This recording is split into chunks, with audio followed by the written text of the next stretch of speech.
बहुत समय पहले की बात है। रेगिस्तान के किनारे एक बड़ा सा जंगल था।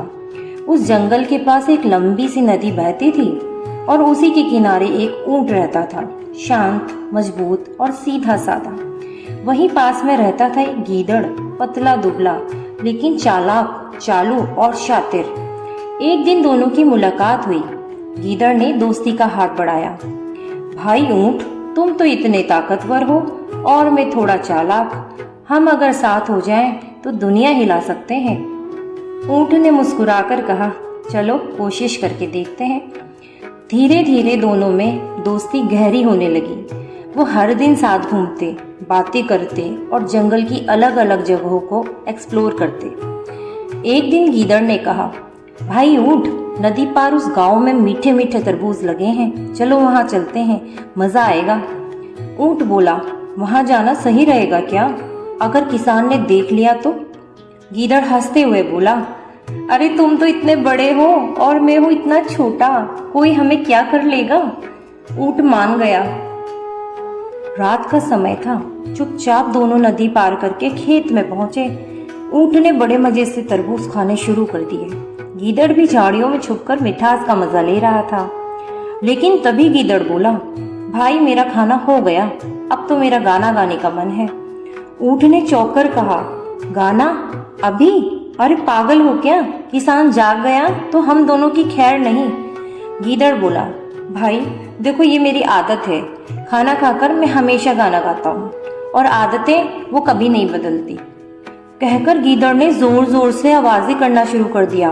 पूरा गांव जाग गया। किसान डंडा लेकर आया, लेकिन गीदड़ वो तो छोटा था, फुर्ती से भाग निकला। बेचारा ऊंट इतना बड़ा शरीर लेकर कहाँ भागता। किसान ने उसे पकड़ लिया और डंडों से खूब पीटा। किसी तरह जान बचाकर ऊंट नदी के उस पार पहुंचा। अगले दिन गीदड़ फिर ऊंट के पास आया, जैसे कुछ हुआ ही न हो। चलो भाई, आज फिर चलते हैं, मैंने सुना है आज पास के खेत में ककड़ियां लगी है। ऊंट कुछ नहीं बोला, बस मुस्कुराया और चुपचाप साथ चल पड़ा। दोनों फिर खेत में पहुंचे, खूब खाया पिया और वापस नदी पार करने लगे। गीदड़ हमेशा ऊंट की पीठ पर बैठकर ही नदी पार करता था, क्योंकि वो तैर नहीं सकता था।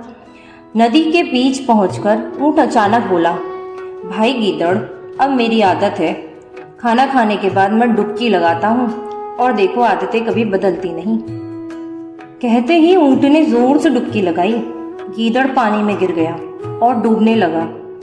जैसे तैसे हाफते हाफते वो किनारे पहुंचा। गीदड़ अब कांप रहा था, ठंड से नहीं, डर से और पछतावे से। उसने ऊंट की तरफ देखा और कहा, भाई माफ करना, मैंने तुम्हारे साथ चालाकी की, लेकिन आज मैंने समझ लिया कि किसी को धोखा देना आखिरकार अपने ऊपर भारी पड़ता है। ऊंट ने मुस्कुराकर कहा, दूसरों की अच्छाई का फायदा उठाना सबसे बड़ी बेईमानी है, ये मत भूलो, जैसा करोगे वैसा भरोगे। उस दिन के बाद गीदड़ ने कभी किसी को धोखा नहीं दिया। चालाकी और धोखा आखिरकार धोखेबाज को ही डुबोता है। किसी की भलाई को उसकी कमजोरी मत समझो। सच्ची दोस्ती में भरोसा और ईमानदारी जरूरी है।